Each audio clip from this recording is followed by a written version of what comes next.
told me how he had leased Fatuhina. Someone had spoken of my work. I had operated diving machines. He needed a man familiar with them, for he had leased an atoll with some big shell patches in the lagoon, and machines would be necessary to work the deeper portions. I was doing nothing at the time. I liked what I had heard of Varana, and I liked the man better still. In an hour we had come to an understanding. I worked with him, off and on, from that time until the beginning of the war, without caring in the least for wealth. Varana had set out to make himself rich. Long before I knew him, he had decided the question of his son.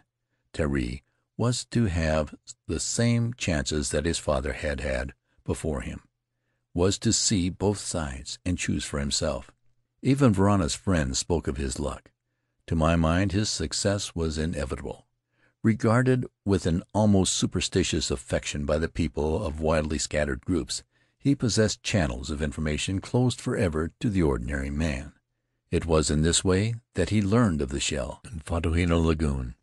Perhaps he did not know that the native who approached him one evening on a distant atoll to speak casually of the matter and stroll away, had paddled across 12 miles of sea with no other object than to bring the news to Varana. When the Gavreta was beached he was the first to learn of it.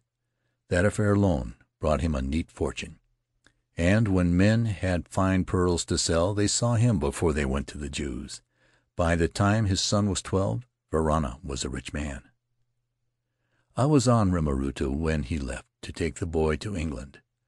Tupuna shed a few tears, but there was no scene. She knew he would return. "I go to take our son to my own land," he told her. "There will be 6 moons before I come." 5 months later I was waiting with the schooner when he stepped off the mail-boat. That night, as he lay on a mat on the after deck, dressed in a pareu and a pair of slippers, he spoke of England briefly in the midst of our talk on island matters. "Damned census treadmill," he remarked. "I can't think how I stood it for so many years." The ordinary man who had left home under a cloud of misfortune to return 20 years later, after wandering in distant lands with a fortune and a beautiful child, would have lingered not without a certain relish. But Varana was different.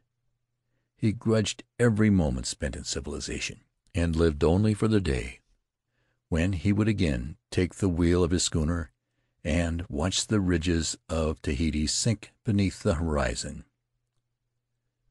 The years passed rapidly and tranquilly on Rimarutu. The days of Varana's activity were over. He was no longer young, though he kept his store and took the schooner out at long intervals for supplies. Then came the outbreak of the war. I was in Gallipoli when the letter reached me, written in the native language by Varana's old mate. It told a story fantastically unreal, incredible from the viewpoint of everyday life. And yet, to me who knew him, as to the people of his island, the end of Varana seemed a natural thing, in keeping with what had gone before. Tupuna had fallen ill, the old man wrote, and had died suddenly and peacefully, as natives do. Varana stood beside her grave with no great display of grief, returned to his house, and spent 3 days putting his affairs in order. On the 4th day he gave the mate a thick envelope of documents, called together the people of the island, and bade each one of them farewell. When he turned to leave, they did not disperse. The women had begun to sob. They felt already the desolation of a final parting. It was the hour of sunset, when the trade wind dies away and the lagoon lies like a mirror under an opalescent sky. I can see in imagination those simple and friendly islanders, standing in little groups before the settlement, raising no voice in protest, moving no hand in restraint, while the man they love walked to the ocean beach, launched a tiny canoe in the surf, and paddled out to the west.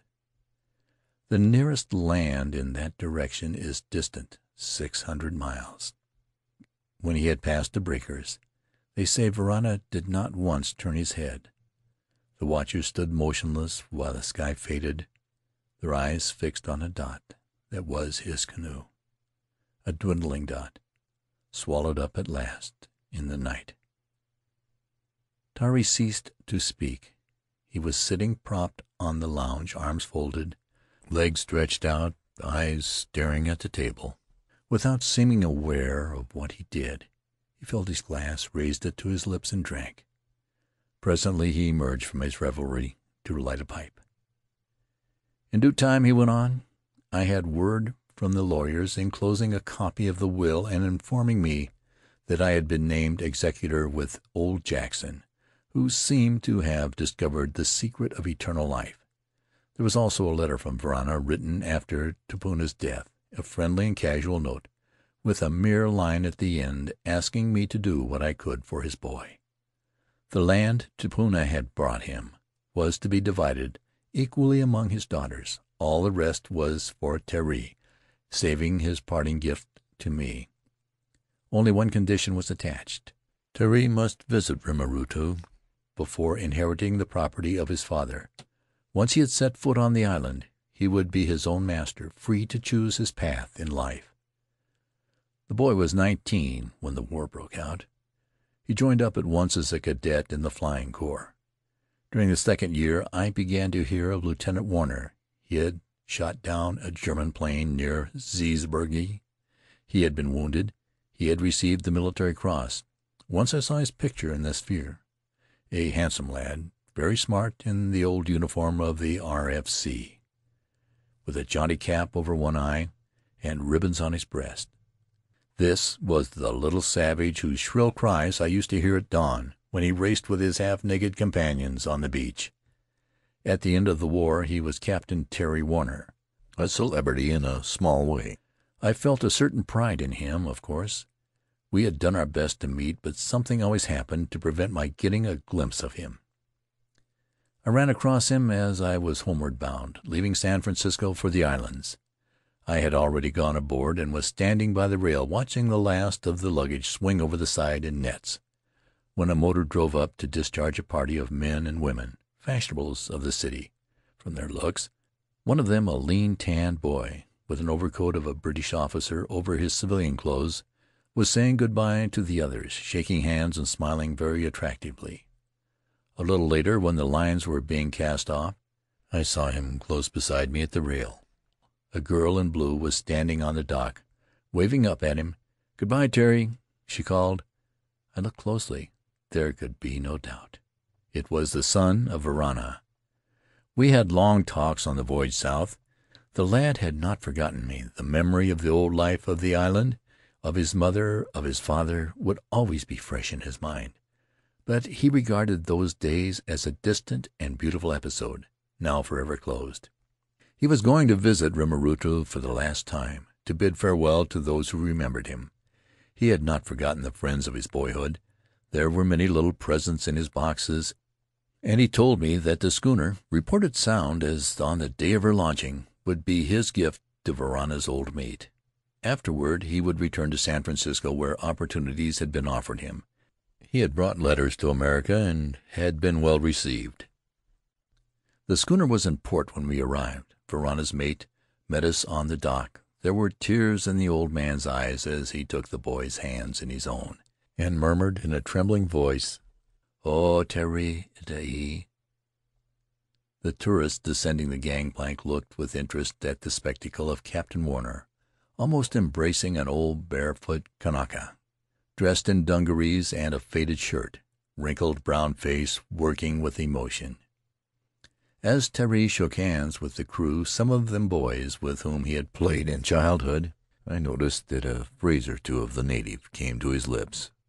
12 years had not been sufficient to blot out all memory of his mother's tongue.